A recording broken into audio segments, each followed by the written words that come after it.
অলসতা করে কেউ যদি সালাত ছেড়ে দেয় তাহলে তাকে হত্যা করতে হবে, বেঁচে থাকার সুযোগ নেই।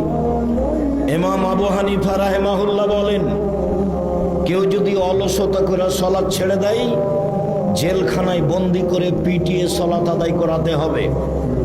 বর্তমান আরবি বিদ্বানগণ বলেন, স্বামী সালাত আদায় করে স্ত্রী করে না, স্ত্রী সালাত আদায় করে স্বামী করে না, তাহলে বিভাগ কেটে গেছে।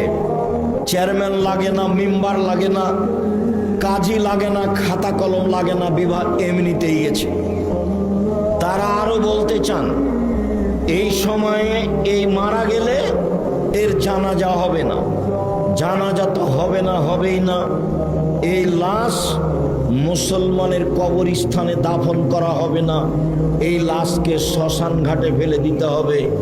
হিন্দুদের তার নাম সলাত। এর পরেও সলাত যতই ভিন্ন ধরনের ইবাদত হোক না কেন, কেউ যদি বলে এটা সেম, রোজা সেম, সলাত সিয়ামের সমপর্যায়ের ইবাদত, তাহলে ভুল হবে। সিয়াম এমন একটি ইবাদত যার সমপর্যায়ের ইবাদত পৃথিবীতে নেই।